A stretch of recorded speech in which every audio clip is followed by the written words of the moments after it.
L'aire totale d'un prisme. Alors, l'aire totale d'un prisme, ça correspond à la somme des aires de ses deux bases et de ses côtés latéraux. On représente l'aire totale par la formule suivante.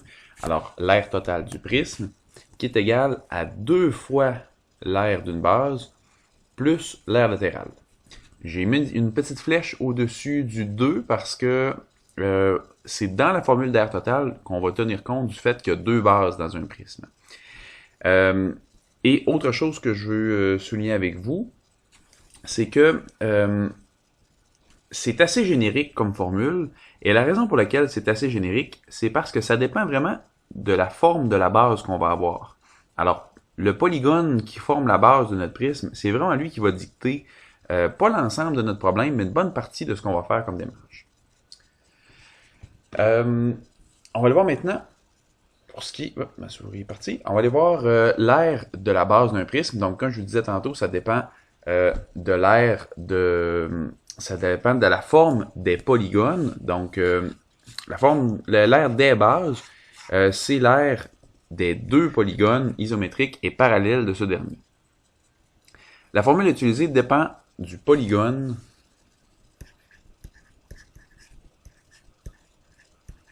qui la compose. Alors, si c'est un triangle, un trapèze, un losange, un polygone régulier, etc., là, donc ça dépend vraiment de la forme du polygone. L'aire latérale maintenant.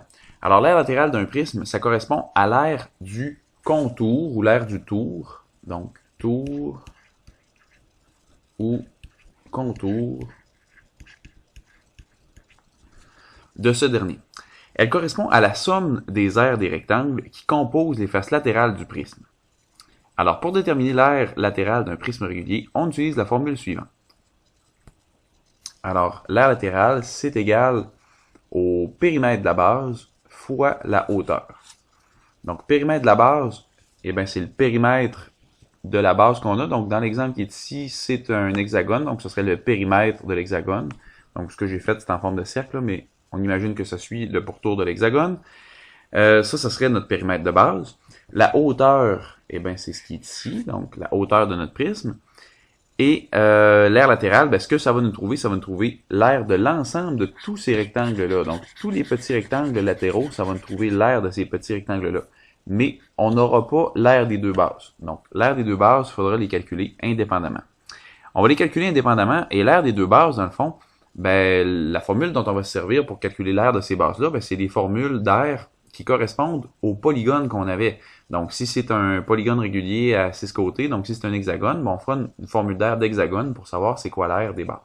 Même principe, si c'est un pentagone comme ici, bon, on fera une formule d'aire de pentagone pour savoir c'est quoi l'aire de cette base-là. Et ainsi de suite.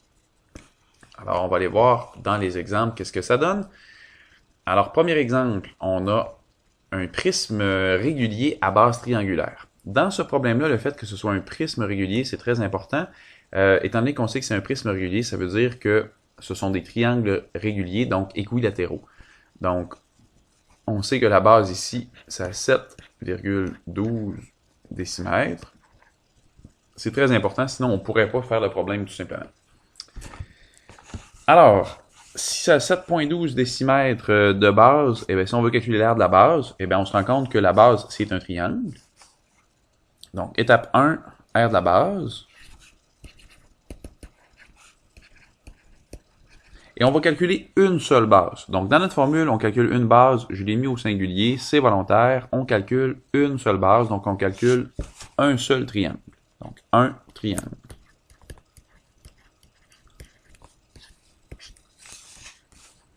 Alors, la formule d'aire d'un triangle, c'est égal à la base fois la hauteur, donc un h minuscule pour la hauteur de notre triangle, divisé par 2. Alors, je l'ai noté ici, R du triangle, parce que notre base est en triangle. J'aurais pu noter R de la base, donc peu importe ce que vous décidez de prendre comme notation, là, il n'y a pas une seule notation qui est bonne puis que les autres sont mauvaises. Donc, du moment que vous écrivez une notation qui va nous indiquer que ça correspond à l'aire d'un triangle ou de la base de notre prisme. C'est important par contre de mettre une précision qui va vraiment nous indiquer de quoi il s'agit. parce que dans plusieurs problèmes, on va avoir l'aire de plusieurs morceaux à calculer. Et si on a l'aire de plusieurs morceaux à calculer, ben si on indique simplement que c'est une formule d'aire, à ce moment-là, on va se ramasser perdu dans nos formules d'aire parce qu'on va en avoir partout. Et on peut pas non plus attribuer là, plusieurs valeurs à une seule variable. Donc, c'est pour ça que du moment que je mets des précisions sur ma variable, ben, c'est plus simplement A, c'est A du triangle, donc c'est l'aire du triangle. OK, alors l'aire de mon triangle, c'est base fois hauteur divisé par 2. La base, c'est 7,12 décimètres. La hauteur, donc les informations relatives à mon triangle, c'est celles qui sont ici. Donc ça, c'est la base et la hauteur. Donc la base 7,12, la hauteur 6,17.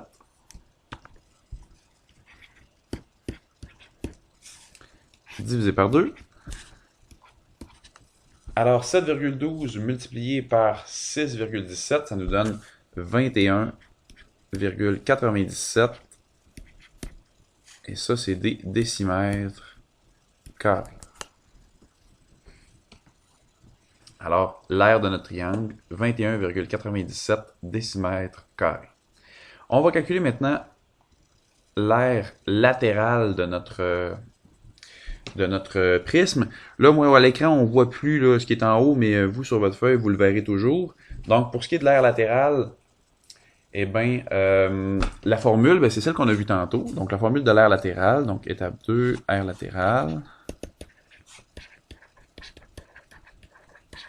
Donc, la formule de l'aire latérale, c'est aire latérale qui est égale au périmètre de notre base, donc périmètre de la base, fois la hauteur de notre prisme. Donc, je vous rappelle, j'ai utilisé la notation H majuscule pour que ce soit bien clair, là, que ce soit la hauteur du prisme et non pas la hauteur de notre triangle. Alors, je vais mettre les bonnes informations aux bons endroits. Donc, périmètre de la base, eh bien, on sait que c'est un triangle équilatéral. Alors, chaque côté est identique et chaque côté de ce triangle-là mesure 7,12 décimètres. Donc, 7,12 fois 3, c'est ça qui va me calculer le périmètre de ma base. Plus, pas plus, pardon, mais fois la hauteur. Donc, multiplié par la hauteur. La hauteur de notre prisme, c'est 12,45. Alors, 7,12 multiplié par 3 multiplié par 12,45, ça nous donne 265,93 décimètres carrés. Et ma troisième et dernière étape, c'est tout simplement de réunir les ingrédients qu'on vient tout juste de créer. Donc, on vient de trouver l'aire d'une base, on vient de trouver l'aire latérale. Donc, ici, on va chercher l'aire totale.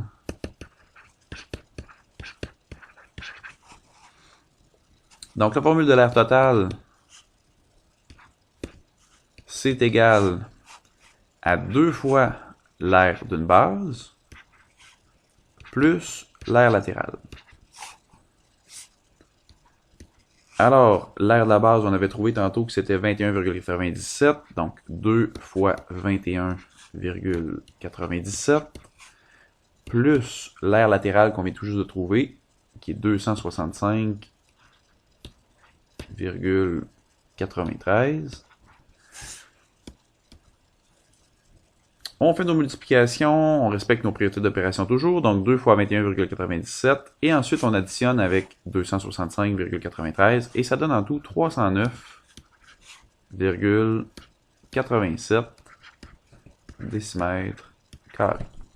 Alors ça, c'est l'aire totale de notre prisme à base triangulaire.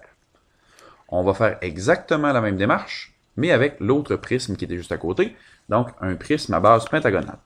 Alors étape 1, on répète, c'est la même étape, donc l'aire de la base, donc l'aire d'une base, et là je vais spécifier que c'est un pentagone. Alors l'aire d'un pentagone, c'est égal à can divisé par 2. Donc, can, c'est la mesure d'un côté, dans ce cas-là, 9, multiplié par l'apothème, 7,79, multiplié par le nombre de côtés. Donc, c'est un pentagone, ça a 5 côtés. Divisé par 2. Alors, 9 fois 7,79 fois 5 divisé par 2, ça nous donne 175,28. Et ça, ce sont des centimètres carrés. Étape numéro 2 maintenant. Calculer l'aire latérale.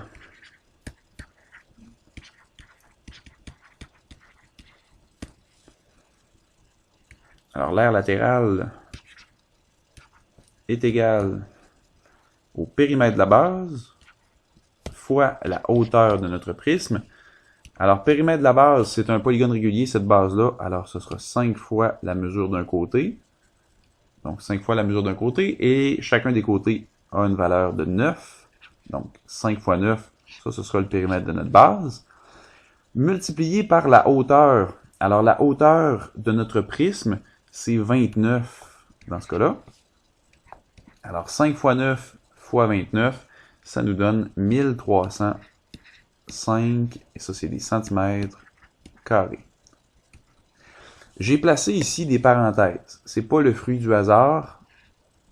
Dans ce problème-là, spécifiquement, même chose pour celui d'avant, ça n'aurait pas été nécessaire, mais je vous invite à prendre l'habitude de les mettre. Ça risque de vous éviter des erreurs de calcul si vous le faites.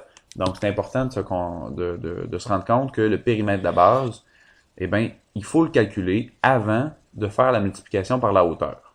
Là, étant donné que là-dedans, ce ne sont que des multiplications, ça ne change rien au niveau du calcul, qu'il y ait des parenthèses ou pas.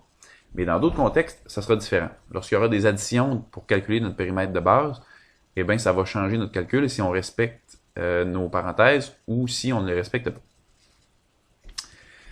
Pour l'aire totale maintenant, donc notre étape 3.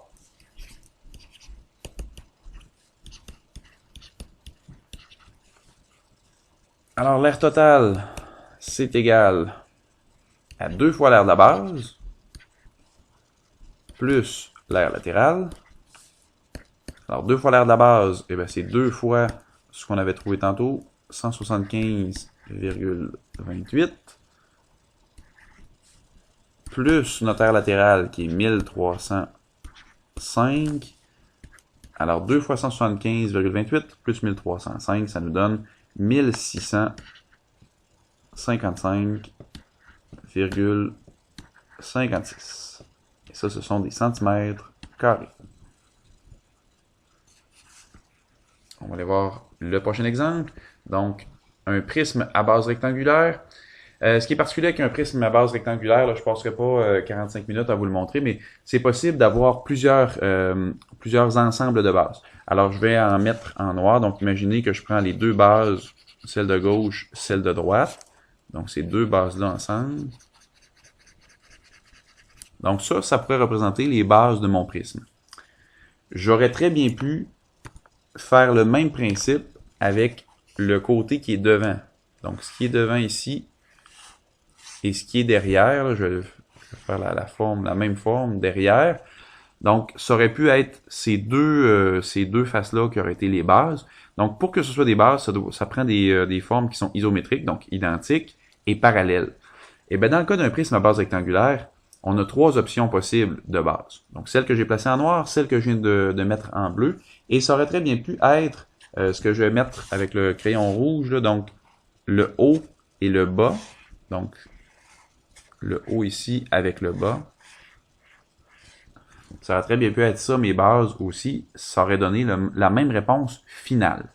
Les étapes intermédiaires, ça donne des valeurs qui sont différentes un petit peu parce que, évidemment, que l'aire latérale puis l'aire des bases, ce ne sera pas les mêmes durant notre calcul. Mais à la fin, qu'on prenne n'importe quel des 3 ensemble, ça va donner la même réponse. En ce qui nous concerne, je vais utiliser la base comme étant ce que j'ai placé en noir au tout début. Mais comme je vous dis, peu importe la démarche qu'on aurait utilisée exactement, ça n'aurait pas changé notre réponse finale. Alors, étape 1. On se met en noir, c'est plus... on voit mieux. Alors, étape 1, l'aire d'une base. Alors, dans ce cas-là, c'est un rectangle. Donc, un rectangle.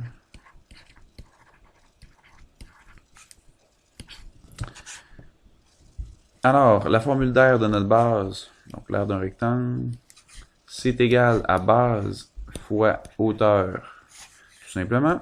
Alors, notre base, 22,4 fois notre hauteur, 13,5. Alors, 22,4 fois 13,5, ça nous donne 302,4. Et ça, ce sont des mètres carrés. Étape numéro 2. L'aire latérale.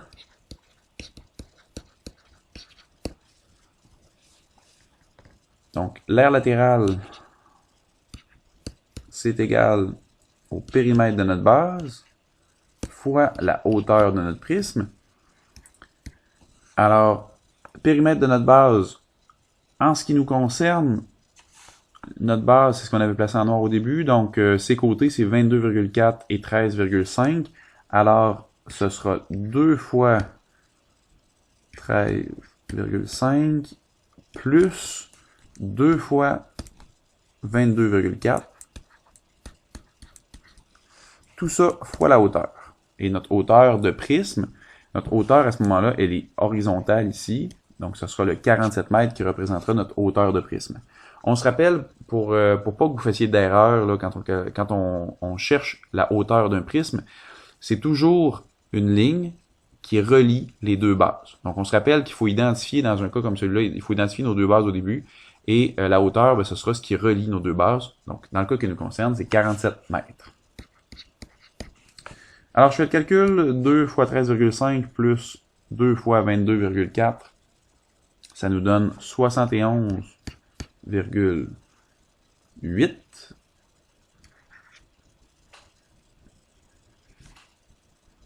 Tout ça fois 47. Alors, 47 fois 71,8, ça nous donne un grand total de 3374,6. Et ça, c'est des mètres carrés. Et il me reste mon aire totale. Je mets une petite ligne pour être sûr qu'on voit bien. Donc, étape 3, aire totale. Alors, formule d'aire totale, c'est 2 fois l'aire d'une base, plus l'aire latérale. Donc, 2 fois 302,4, plus 3374. Oups. Donc 3374. Je vais réécrire. 2 fois 302,4 plus 3374,6. Alors, on fait notre calcul et ça nous donne un grand total de 3979,4. Et ça, ce sont des mètres carrés. Alors, c'est notre réponse pour le problème. On va voir l'exemple 3. Exemple 3, ça nous dit qu'on veut calculer l'aire totale de ce prisme dont la base est un trapèze et dont la hauteur de la base est de 5,92 mm. Alors, le petit bout de phrase qui est ici est très important, c'est la hauteur de la base seulement. Donc, étant donné que c'est un trapèze, et là, on ne nous le spécifie pas sur le dessin, et bien, ce que la phrase vient nous rajouter comme information, c'est que la hauteur de ce trapèze-là, c'est 5,92. Parce qu'on se rappelle, pour calculer l'aire d'un trapèze, ça nous prend la hauteur du trapèze. Alors, c'est cette information-là que ça vient nous rajouter. Alors, étape numéro 1, c'est le même principe que tout à l'heure. Donc, étape numéro 1, ce sera de calculer l'aire d'une base. Donc, étape 1, aire de la base. Donc, dans ce cas-là, c'est un trapèze.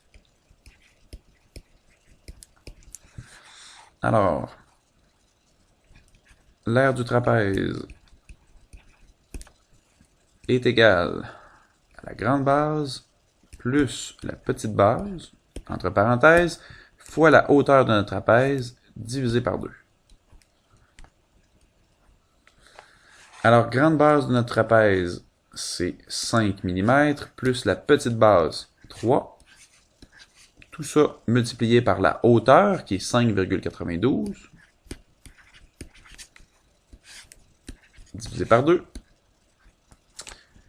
Alors, 5 plus 3, 8. 8 fois 5,92, ça nous donne 47 et des poussières. Lorsqu'on divise par 2, ça donne 23,68 mm². Alors ça, c'est pour l'aire d'une base. Étape 2.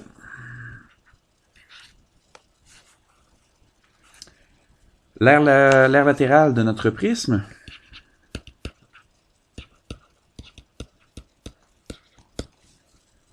Donc, formule d'aire latérale qui est égale au périmètre de la base fois la hauteur de notre prisme. Alors, le périmètre de notre base, étant donné que c'est notre trapèze, notre base, eh bien, le périmètre de la base, ben, ce sera le périmètre du trapèze. Eh bien, le périmètre du trapèze, c'est tout simplement la somme de tous ses côtés. Alors, 3 plus 6 plus 5 plus 6, c'est ça qui va faire le périmètre de notre trapèze. Et là, c'est fois la hauteur de notre prisme. Eh bien, la hauteur de notre prisme, on se rappelle, c'est une ligne qui relie les deux bases. Alors, on a un trapèze devant, on a un trapèze derrière, et ce qui relie nos deux bases, c'est ce qui est ici. Donc, c'est la ligne de 4 mm. Donc, c'est le 4 mm qui relie nos deux bases. Alors, la hauteur du prisme, c'est 4. 3 plus 6 plus 5 plus 6, ça nous donne en tout 20. 20 fois 4, ça nous donne 80 mm². Ça, c'est pour l'aire latérale de notre prisme. Et finalement, l'étape 3, calcul de notre aire totale.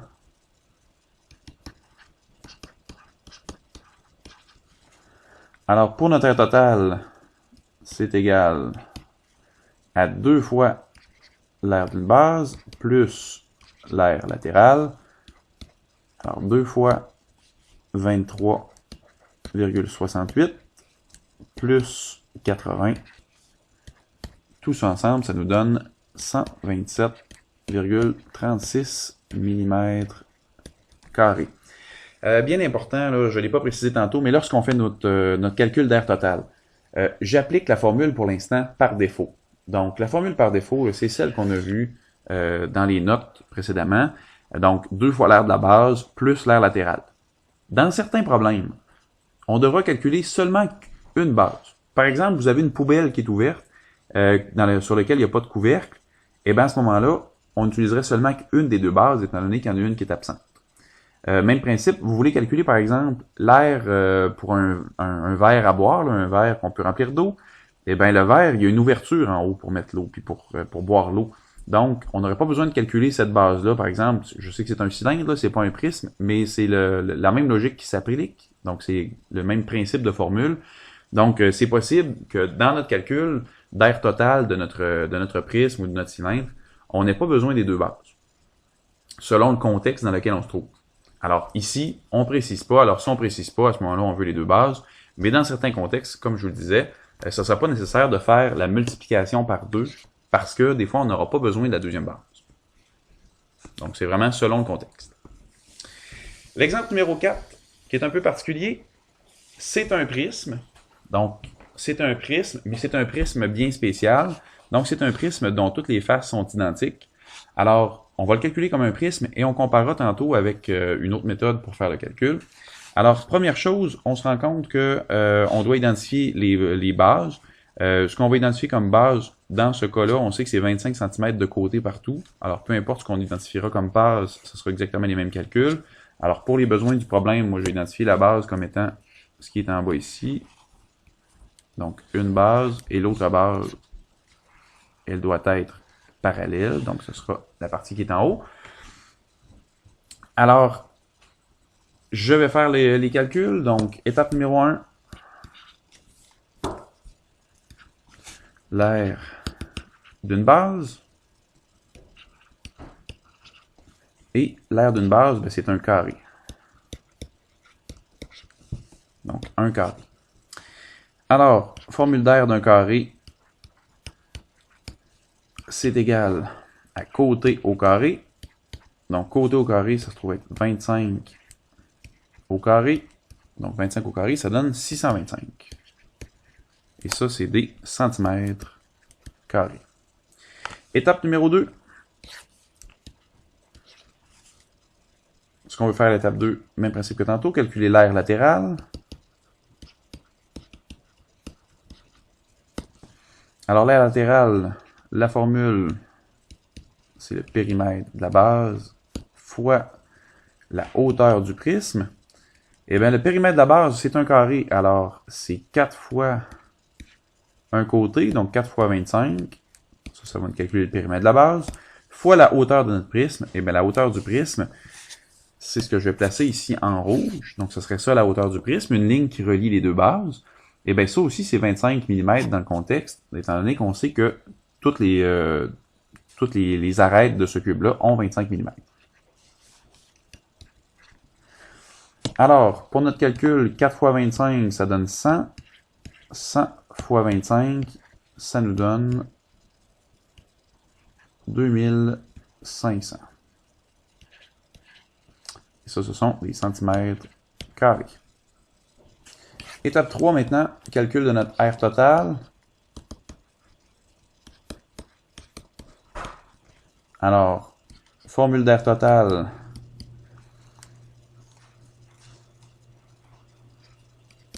C'est 2 fois l'aire de la base, plus l'aire latérale. Alors, 2 fois l'aire d'une base, on sait qu'une base, c'est 625, donc 2 fois 625, plus l'aire latérale, qui est 2500. Alors, 2 fois 625 plus 2500, ça va donner 3750 cm². Alors, 3750 cm². Alors, ça, c'est pour l'aire de notre cube. Par contre, étant donné que c'est un cube et qu'un cube, c'est composé de 6 faces qui sont carrées, donc chaque face, ce sont des carrés. Donc, on peut aussi utiliser une autre méthode pour faire le calcul. Il y a un autre nom qu'on peut donner au cube, c'est un hexaèdre.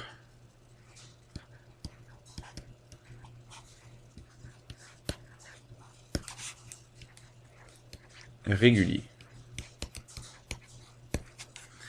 Alors, étant donné que c'est une forme qui est vraiment particulière, vous voyez, juste par la manière avec laquelle on peut l'appeler, donc on peut l'appeler cube, on peut l'appeler hexaèdre régulier, on peut l'appeler prisme à base carrée.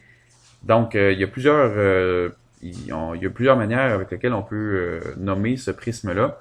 Ce qui veut aussi nous dire qu'il y a une autre manière beaucoup plus rapide avec laquelle on est capable de trouver l'aire latérale et l'aire des bases d'un cube, donc l'aire totale d'un cube.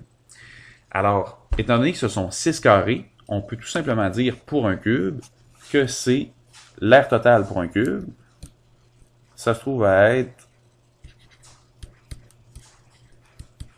6 fois le côté au carré. Donc, 6 fois la mesure d'un de ses côtés au carré. Donc, ça, c'est la formule tout d'un coup pour trouver l'aire d'un cube. Alors, si on laissait l'aire totale de mon cube ou l'aire du cube, je vais dire même l'aire totale, là, étant donné que tantôt je l'appelais l'aire totale, c'est égal à 6 fois un côté au carré. Donc, 6 fois 25 au carré. 25 au carré, ça donne 625. Et 6 fois 625, ça donne effectivement 3750 cm². Alors, ça nous donne exactement la même réponse que tout à l'heure. Donc, ça donne pile poil la même chose.